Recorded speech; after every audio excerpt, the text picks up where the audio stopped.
It happens to all of us. You've been doing strict carnivore for some time and you have hit a stall and you don't know what to do. In today's video, we are going to talk about some things that you can tweak to get that scale moving in the right direction again. And hopefully after watching this video, you will have some ideas that you can implement. My name is Jenny. I've been on the carnivore diet for over 2.5 years and I have run into several weight loss stalls in this carnivore journey, and I have had to make several tweaks to get that scale moving again. Let me know in the comments if you have encountered a weight loss stall on carnivore or keto. I love hearing from you. And if you'd like to dive into this topic in more depth, I have an entire section on how to overcome weight loss stalls in my new book, Complete Carnivore. In the troubleshooting chapter, we go over simple techniques that you can use to dial in your fitness and weight loss on the carnivore diet. This book is now available for pre-order, so I'll put those links in the description. And in celebration of my book's release, I am doing a huge LMNT giveaway. I'm giving away 4 full-size boxes of LMNT electrolytes to one lucky winner. Here is how you enter. Between today, right now as you're watching this video, which is August 24th, and Saturday, August 30th at 11:59 p.m., you need to pre-order my book, Complete Carnivore,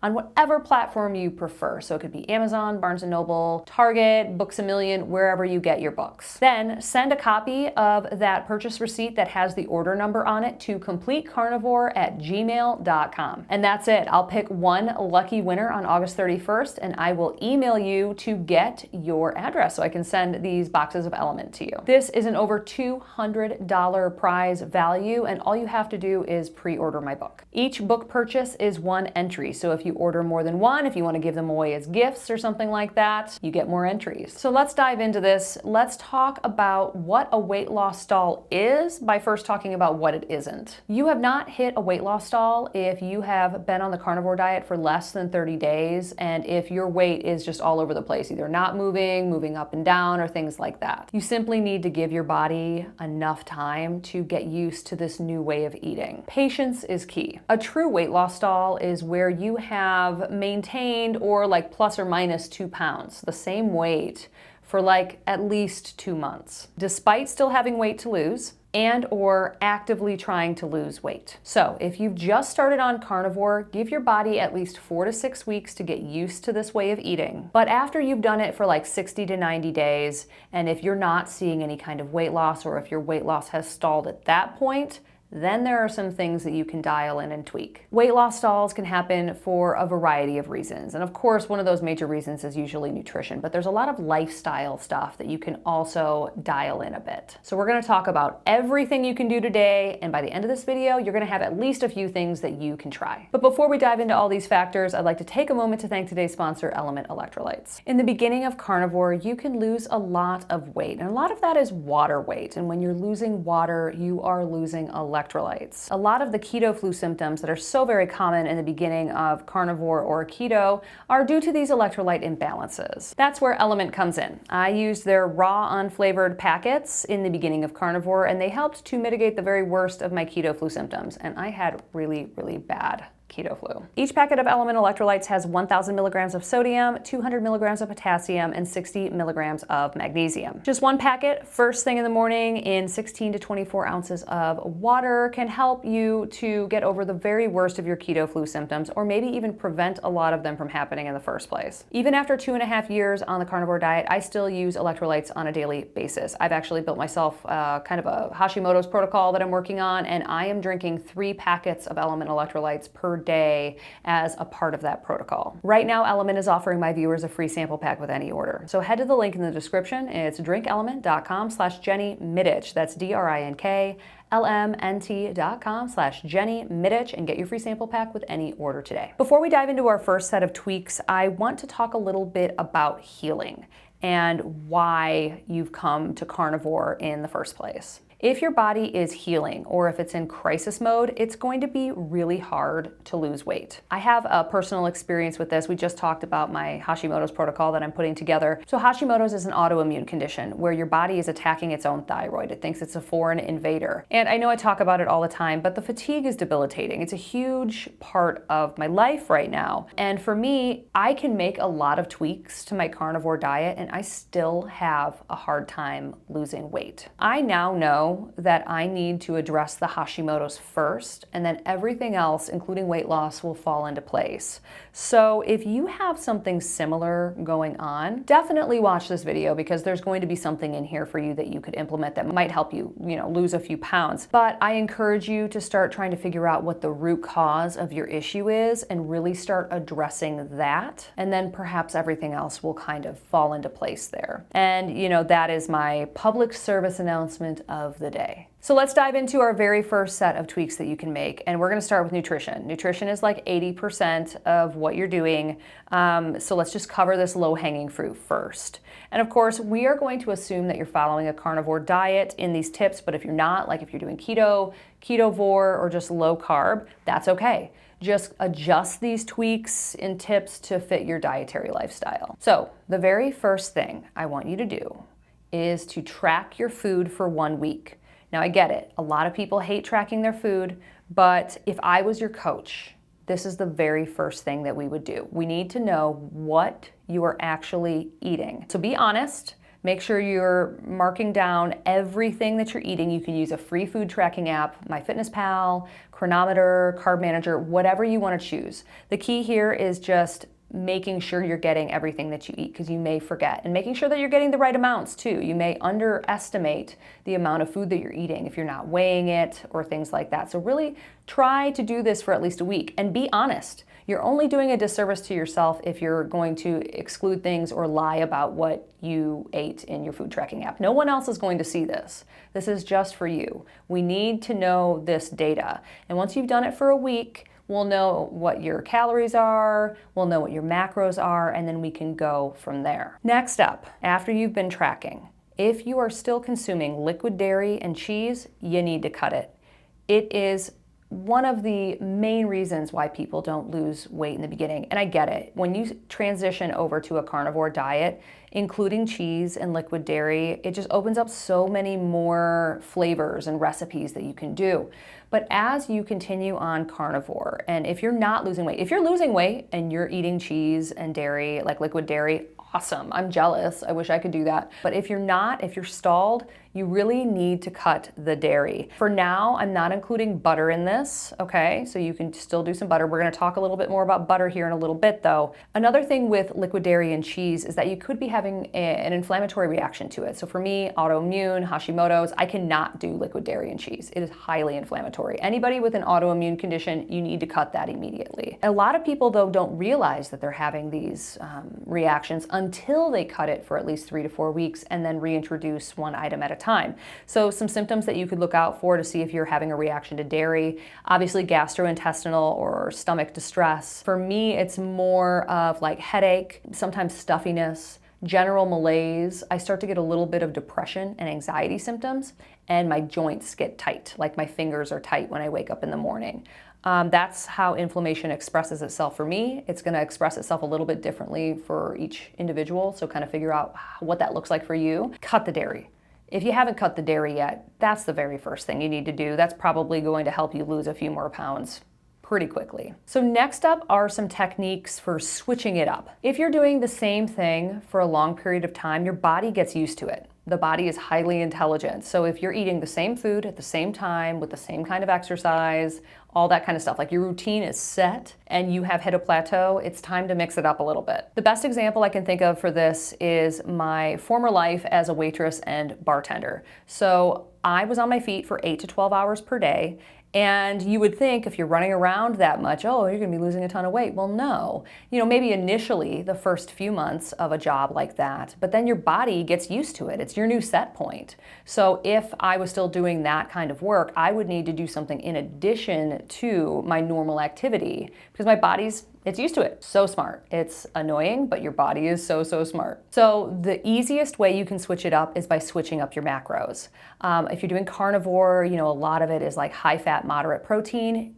Very simply, just lower the fat a little bit. I am not saying to do no fat. I'm not saying to do low fat. You're never going to be low fat on a carnivore diet, but you could try to lower the fat a little bit. A lot of people that are consuming a lot of fat in a day, like sticks and sticks of butter and things like that, they are in maintenance mode. So they are at their goal weight, they are thin, they are fit, they need to consume more fat for energy because they are not carrying a lot of it on their body. But if you've encountered a weight loss stall, which implies that you still have weight to lose, you do not need to do that, nor should you consume that much fat. You can do this by just not adding extra fat to your meals. Think of the fat deposits on your body as sticks of butter, okay? You've got the butter already on your body. You do not need to add it to the meat, to your coffee, to whatever you are eating. If you're consuming too much dietary fat, you're never going to give your body the chance to tap into the fat stores that are already there. So cut the additional fat, don't add butter to stuff,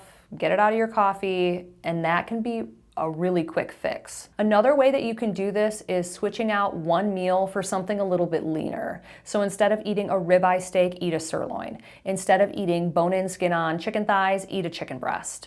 And you don't have to do this for every meal. It can literally just be for one meal. And it doesn't have to be for, one meal per day. It could be, switch out 3 meals per week with something leaner. It really doesn't take much to get to where you need to be in the lowering of the fat. I say macro-wise, I always recommend people start carnivore at like 70% fat to 30% protein, but you can really play around with those macros. I do really well between 60% fat to 40% protein or 65% fat to 35% protein. I have some days where I'm 50% fat to 50% protein. It just depends. And if you're trying to lose weight, it follows that you're also trying to gain muscle. You can do both at the same time. And having a slightly higher protein, leaner protein, and lower fat is a really, really effective way to do that. So if you have a lot of weight to lose, that would be the next thing I'd tell you to dial in, besides cutting the dairy, is just lowering your fat a little bit. You're not going to have zero energy or anything like that. I know I've talked about this, and all carnivore creators talk about how you're getting the energy from the fat if you're not consuming the carbs anymore. But if you have the fat on your body, that's where you're going to be getting the energy. You will definitely not just pass out and die. You know what I mean? Once you get up to maintenance, or at least close to it, your goal weight, you can start to increase the fat consumption, because at that point, you're not going to have as much fat stored on your body. It makes complete sense. If you decide to go this route, I don't want you to just cut out some of the fat and then not replace it with protein. You want to then replace it with these lean proteins, kind of up the protein a little bit, lower the fat, and then you'll definitely have all of the building blocks you need for energy and for amino acids and things like that. You don't want to undereat. That is not an effective long-term strategy, because then you'll just, be hungry, and you want to make sure you're eating enough food. So don't just take the fat out and then not replace it with protein. Just add a little bit more protein when you're doing that. And then if you are including carbohydrates, so if you are doing keto, ketovore, just low carb, try to keep them to 50 grams per day or less. I honestly think that should be closer to 20 grams, and I do not count net. I always count total. Your body doesn't know the difference between net and total. Just count the total carbs and you should be in good shape. The next little tweak that you can make to switch it up is meal timing and fasting. So if you're not already, start trying to do intermittent fasting. So like 16 hours a day of fasting with an 8-hour feeding window. So let's say you stopped eating at 6 p.m. and you wanted to do a 16-hour fast. So you wouldn't eat again until 10 a.m. And then from there, you would eat from 10 a.m. to 6 p.m. That's your 8-hour feeding window, and you're good to go. You could do an 18-hour fast with a 6-hour feeding. You could do a 20-hour fast with a 4-hour feeding window. You just make it work for you. And then also for meal timing, I like to not eat past a certain time. So you got to figure out, how that works with your schedule, with your family life, and all that kind of stuff. But like, I don't like to eat past 5 or 6 p.m. I honestly like to eat my final meal by like 4. A lot of people see success with eating like breakfast and lunch and then fasting the rest of the day, or a lot of people do like lunch and dinner. Again, highly individualized. You just have to experiment with this and figure out what works best for you. I know that if I eat past 6 p.m., like if I eat my last meal after 6 p.m., the scale is always up the next day. I weigh myself every day, so I see these patterns over the years. Again, I like to eat, in the afternoon. That's best for me. And then sometimes, like my first meal, I'll eat with my boys around 8 or 9.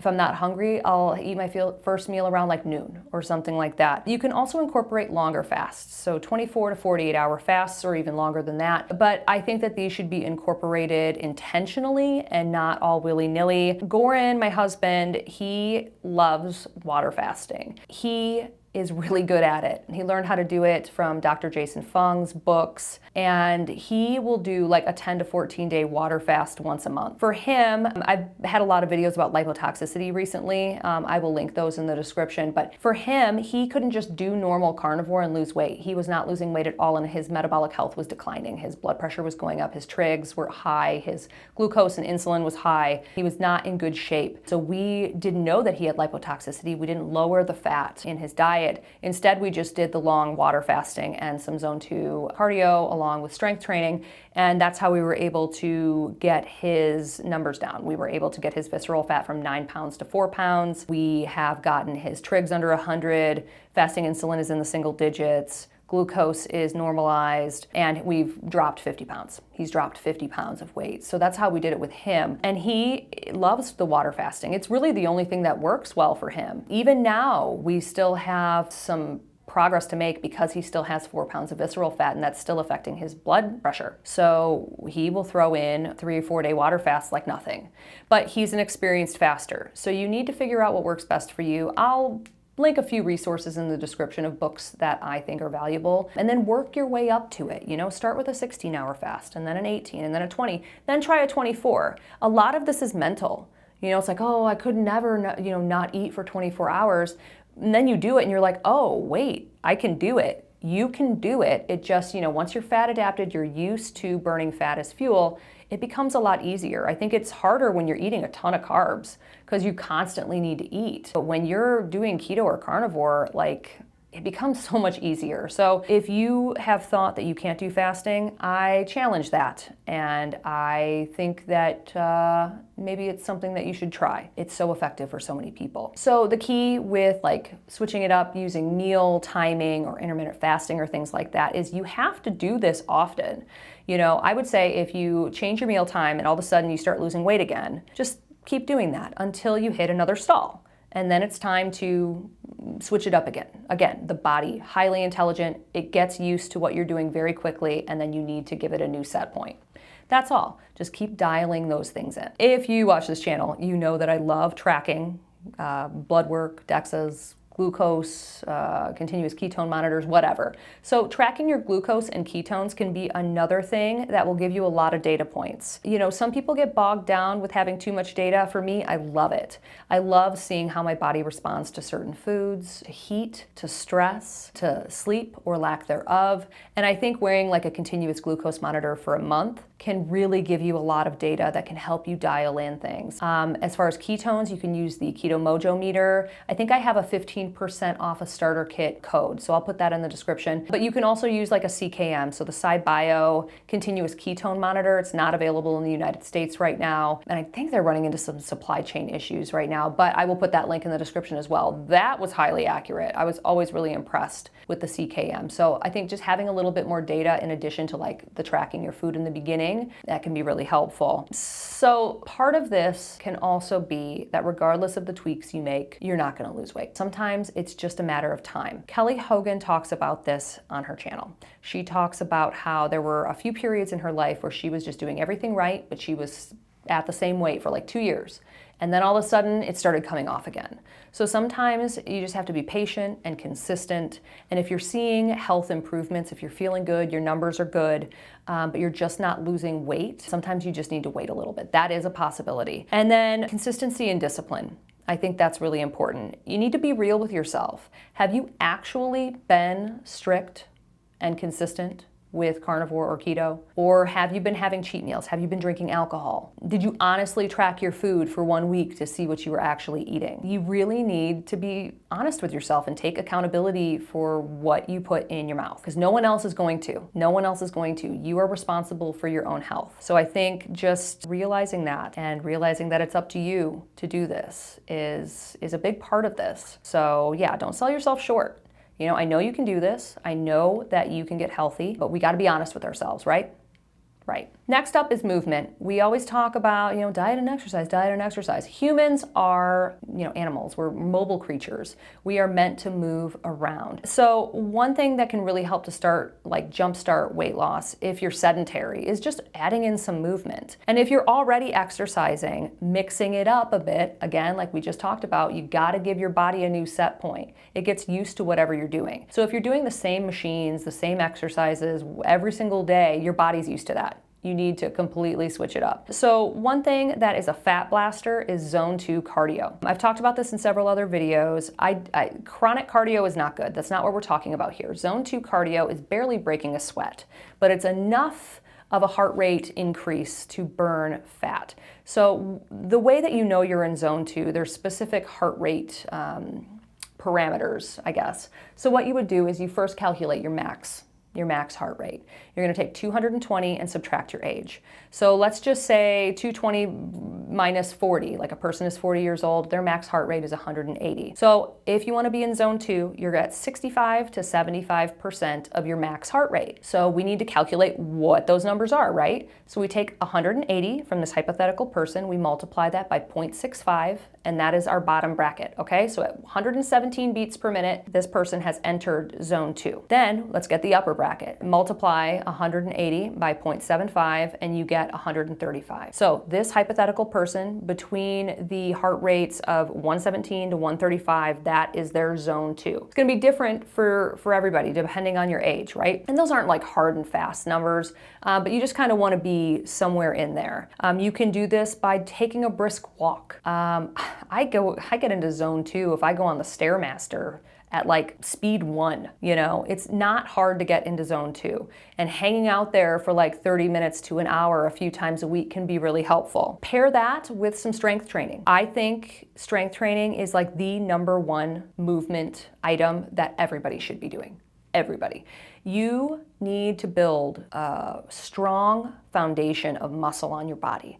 It is one of the #1 predictors of longevity. And the more muscle you have as you get into your 50s, 60s, 70s, and beyond, the healthier you're going to be. Muscles are a repository for glucose. So the more muscle mass you have, the more places your body has to store glucose. So your insulin sensitivity and your glucose regulation are going to be so much better. So if you've never done strength training, start really, really small. One of the great things about when you're sedentary and you start getting active is you see improvement so quickly. When I first started strength training was about 10 years ago. I was 32. I started at a body pump class at the YMCA. My friend was teaching it at this church that I worked at. She was a fitness instructor, so I went and it was so much fun, and I built muscle so quick. And the cool thing is, once you build muscle, if you go away from working out for a little bit and then come back, that muscle isn't gone.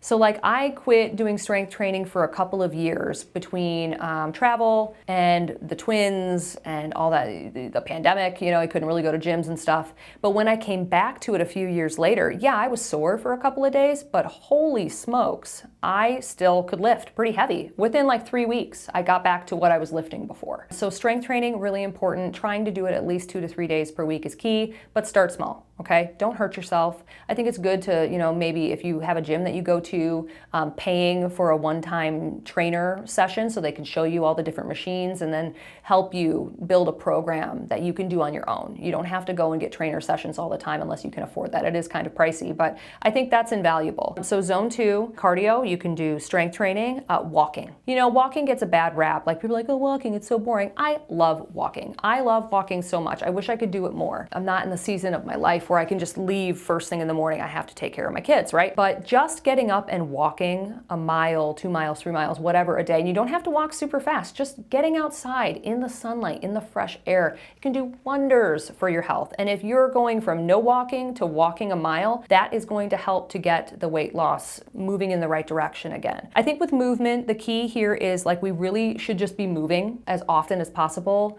without the motivation just being weight loss. The motivation needs to be health. And the more you move, the healthier you are. And the healthier you are, the more likely your body is to release that extra fat. I do not think over-exercising is a good idea. Don't go too hard. That can create high cortisol. It can make your body so stressed out, and you just don't want to do that. So you're looking for something that you can incorporate into your lifestyle, that you can be consistent with, that is a life-giving kind of thing. A lot of people talk about sprinting in this space, and sprinting is awesome. Sprinting is amazing. It mimics kind of the hunter-gatherer lifestyle, like you would sprint after an animal to kill it, or sprint away from an animal that's trying to kill you, things like that. But sprinting is not kind of an entry-level exercise. If you're coming from sedentary, I would not recommend immediately going to sprinting because you might hurt yourself. So I would say first start at walking and get comfortable with that. Then do some strength training, get your muscles primed, do a lot of stretching. Your fascia can get attached to places it shouldn't be in your muscle if you don't move for a long period of time, if you don't stretch. So I would say making sure you're really hydrated, getting some stretching done, maybe some massage, some cupping or things like that. Getting your body ready to do something like a sprint. And then once you're feeling better, having more energy, losing some weight, incorporating the sprints. So a sprinting is just maybe going on a treadmill and running as fast as you can for 30 seconds. You can do this outside at a park or whatever. You can sprint on a bicycle. You can sprint on the Stairmaster. It's just going as fast as you can for like 30 to 60 seconds a few times a week. You really don't have to do it that often. But yeah, sprinting, awesome. For sedentary or entry level, I would say work your way up to it. And if you're already exercising, if you're already doing these things, just switch up your routine. Your body is used to what you're doing if you're hitting a plateau. So instead of just going to the exact same machines you always do, maybe go to the free weights. Maybe set up a training session with a trainer to set you up a program for like 8 weeks of doing something different. Maybe try a class, go outside and do, whatever. Just switch it up. And I would say do that for 8 to 12 weeks and then switch it up again. And I think you will be pretty shocked at how your body responds. So we've talked about nutrition, we've talked about movement, diet and exercise. Those seem to be the biggest ones, but there's other lifestyle things that you need to dial in. And I think the biggest one is stress. We live in a highly stressful world. Everyone is super, super stressed out. If you are really stressed out, you're most likely not going to be losing weight. Maybe a little bit in the beginning, but the weight loss will stall. You have to get the stress under control. And I know that's easier said than done. I mean, I have had people say, oh, you need to get your stress under control, blah. It takes a lot of work, okay? So there's a few things that I've done to dial things in that I'm going to share with you, and hopefully you can implement a few of these to just kind of level out your stress a little bit, okay? The first is making a list of the 4 to 6 essential things that absolutely have to get done today. And you get those done first thing in the morning. The first thing when you get to the office or when you are like ready to get started with doing your activities for the day, get those done first. The earlier in the day that you can get these things done, the better, because later on in the day, you're gonna get tired. You're gonna get decision fatigue. If you've made a million decisions up to that point, if you wait until 3 p.m. to do the most important thing, it's not gonna get done. This is a technique that high performers use all the time. So first thing, get that stuff done, and then when you're done with it, you're like, wow, I've actually accomplished a lot today. And then if you have more mental energy, do more, right? But at least you've gotten that done. That, just getting things done, getting things off your plate, that is a big stress reliever. I know I feel better when I have my most important things done pretty early in the day. Next up is delegation. You need to delegate away anything you can. Anything you can. If you have some money and you're able to outsource some activities, so grocery shopping, there's Instacart, lawn mowing, like if somebody can take care of your lawn stuff, if you can get your cars washed, pay for a car washing service, like going to a car wash instead of doing it at home. Cleaners, can somebody come in and clean your house every couple of weeks? If you have the monetary resources to do that, it is in your best interest to do so. There's a lot of talk about like, how much money can you make per hour, right? If you make more money than it costs per hour, than it costs to pay somebody to do something for you, it's better for you to buy back your time and use that time to work than it is to go and do that activity. And a lot of people don't understand that. Sometimes we catch some flack for like, oh, you pay someone to mow your lawn? Yeah, we do, because we can earn so much more in the time it would take to mow that lawn than some lawn service. I mean, they are in and out in like 10 minutes. They are set up to do that. So for us, it would take an hour to an hour and a half. Not worth it. So be sure to delegate as much as you can. Self-care. I feel like, especially as women, we have so many plates spinning at one time, being moms and wives and entrepreneurs and, you know, whatever you're doing, going to school, just caretaking. So many people are caretaking. And this is for men too. You have to schedule time in to take care of yourself. This is something that I'm very intentional with. I schedule massages, my nails, any kind of skincare treatment stuff that I get done, my hair, eyelashes. I have a lot of things that I like to do. Well, a lot of these things I do just because I'm on camera and I want to make sure that I look good on camera, but a lot of them are also just like relaxation time away from my kids, time that I can just relax on my own. And if you don't schedule these things into your calendar, they're never going to get done. You have to fill your cup before you can fill anybody else's. That's something that I had to learn the hard way a long time ago, and that's just one thing that is just a non-negotiable for me. Figure out how you can take a few hours per week just for yourself, okay? It's essential. Some things that I like to do, like I just said, massage, self-care appointments, just taking an Epsom salt bath. Being able to lock the bathroom door and get into the bath and just soak. Reading a book, going to a movie, going out to dinner, doing a date night with your significant other. Just figuring out ways that you can unwind. And then while you're doing those things, don't do any work. You know, if you are at an appointment, read a book, play a game, watch a fun video, something that's not related to working all the time. We are all working way too much. We're all way too available. And try not to just go on your social media either. Social media can be really toxic. And if you're just scrolling all day long, I would challenge you to, do something different. The final thing I want to mention in the stress relief portion is Stoicism. So Stoicism is a philosophy from the ancient Roman times. And it's basically talking about how you have to control what's in your control. And everything else, that's not in your control. And so you shouldn't have like a negative reaction when something out of your control happens. Kind of just like tempering your expectations, living a virtuous life, being a good person, striving for wisdom and justice, regardless of if anybody is watching or not. One of the best people to read on this topic is Ryan Holiday. He has like 10, 15 books on Stoicism, very easy to understand, and just very kind of like down-to-earth, applicable philosophy for everyone. It's like the everyman philosophy. And I will say, since I've been studying it for the past, 5 years or so, that my outlook on life and my chill factor, I guess, have just been so much more even-keeled.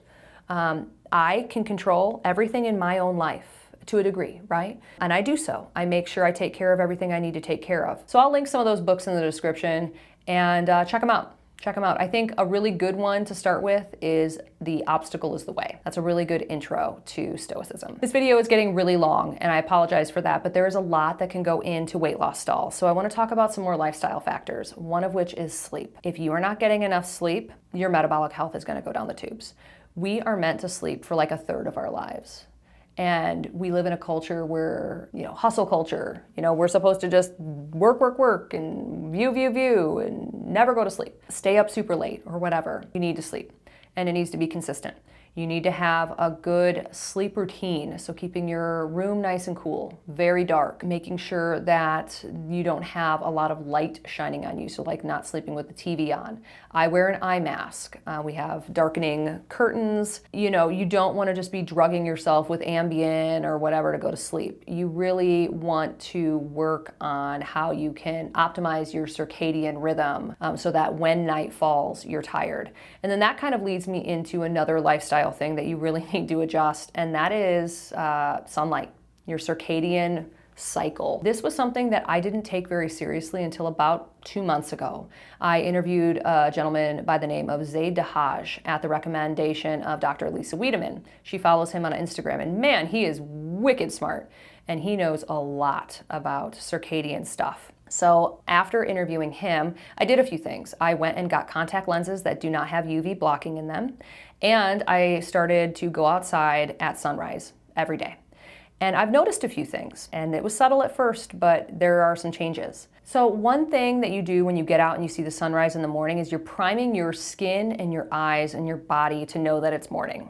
So there is red and infrared light at dawn. There's not any kind of like UVA or UVB. So you just kind of go outside, let that get on your skin for 20 to 30 minutes and into your eyes. So don't wear glasses or contacts that are blocking it, just into your bare eyes. And then throughout the day, so like if I go out and I'm getting some sunlight by the pool or something at the gym, I am not burning as much, really at all. You are priming your skin to be able to accept the UVA and UVB rays later in the day, because there's a cycle to it, right? If you just go from a dark room out into noon daylight on your flesh, you're gonna burn. But if you've primed yourself in the morning and you've worked your way up to where you can, like at first, if you're really pale, going out in the sun for 30 or 40 minutes after priming yourself in the morning, and then when you start to feel a little bit, going in, covering yourself up. But every day doing that, you're going to realize, and your skin is going to realize like, oh, okay, it's going to adapt. So I used to get a lot of freckles on my skin, and now it's a lot more even. I have not had a sunburn, and I'm tanning up really nicely. And then at night, I've noticed that I am sleepy. As soon as the sun goes down, I get really, really tired. That is my circadian rhythm is adjusting.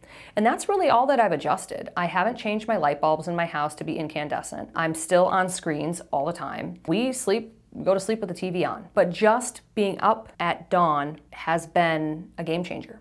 And it can really, really help your sleep. So that's something I think is really important to dial in. There's other lifestyle factors, looking at your water, making sure that you're filtering it through like a Berkey, like a fluoride filter, or things like that. Looking at your air, if you have mold in your home, or if you're living in a really smoky area or near pollution, it's gonna be hard to lose weight. Those are all really important things too, but I think the biggest is like nutrition, movement, stress, and sleep, and sunlight. Sunlight, the circadian rhythm, the circadian biology regulates everything. So if you're not getting the correct sunlight at the correct times, it's gonna be harder to lose weight. It's just a thing. So yeah, there's lots of things you can dial in. Lots and lots and lots of things. This video is very long, I'm sorry. Finally, I could not have a video like this without talking about some testing, right? So we talked about continuous glucose monitors and continuous ketone monitors, or manual ketone measurements using a Keto Mojo. If you're having a hard time losing weight, and that is paired with fatigue and or hair loss, you need to get a full thyroid panel. It is most likely a thyroid issue, and I will link a video in the description that will give you exactly the blood tests that you need to get done. You cannot just get done TSH and free T4. You need to have 4 other tests. And you need to know if it's an antibody kind of thing, if it's like an autoimmune Hashimoto's thyroid condition or something like that. If you are getting to be into your mid-30s or higher, doing a full hormone panel could be really helpful. We live in a highly polluted world. There's a lot of shifting of hormones going on. You might need some bioidentical hormone replacement therapy. I would highly recommend working with a very skilled practitioner on those things. And a regular conventional doctor is most likely not going to do it for you. But there are naturopathic doctors and functional medicine practitioners that are in every area of the country. So just do your research and figure out somebody to work with that is quality. I personally like to get DEXA scans, because DEXA and MRIs are pretty much the only way you're going to be able to see the true fat and lean mass on you. So if you're trying to lose weight, when you're saying you're losing weight, you're trying to lose fat. You're not trying to lose lean mass, right? So you want to make sure by monitoring that you're losing the right kind of weight. So I would recommend a DEXA scan at least quarterly if you're trying to do some body composition changes. You do it every 6 months if you want to, or like every month. My husband and I were doing that for a while we were trying to get his weight loss under control. But yeah, DEXA scans are amazing. I would say blood work. If you haven't gotten blood work in a long time, it's really a good idea to check under the hood. I will link a video where I talk about the tests that you should get done that are very basic. They are not expensive, and any doctor would be willing to order them. It's just like a fasting glucose, fasting insulin, a lipid panel, HSCRP, which is a systemic inflammation marker, vitamin D, things like that. You need to be doing these at least once a year so you can take a look under the hood. There could be something happening and you have absolutely no idea what's going on because you haven't had blood work in 10 years, right? And you can order a lot of this stuff online. So I'll link that video in the description. You could also do mold and heavy metal testing. If you suspect that's going on, CIRS, chronic inflammatory response syndrome, is a big thing, and you're not going to be able to lose weight if something like that's going on, right? So all of this stuff that we covered today, I talk about in my new book, Complete Carnivore. I have a complete chapter on troubleshooting. I have a chapter on monitoring your progress.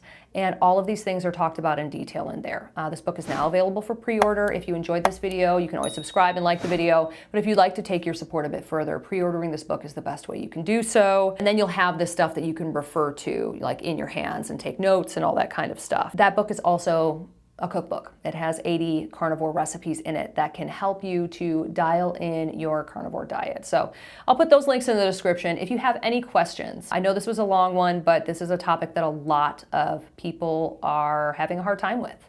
And I wanted to give you as much information as possible. So if you have any questions, just leave them in the comment section. I'm very responsive to my questions. And also, if you need help, guidance through all of this kind of stuff, I do offer coaching. I would love to help walk you through, your weight loss journey. If you have some labs you would like me to look over, I'm not a doctor, but I have a lot of experience with labs. I can kind of steer you in the right direction. I can't give medical advice, but I can help to do that. And I could build a workout program for you. I can build a meal plan and food for you. We could talk about what you're doing, and we can dial a few things in. I can do all that kind of stuff. So if you want to, that link is in the description as well. You can book a session with me. You could do it one time. You could do it whenever you want. Whenever times are available, you can book those. Weight loss stalls happen to everybody. It's not just you. It happens to me. It happens to everybody. It's completely normal. So try some of these techniques and let me know which ones are working for you.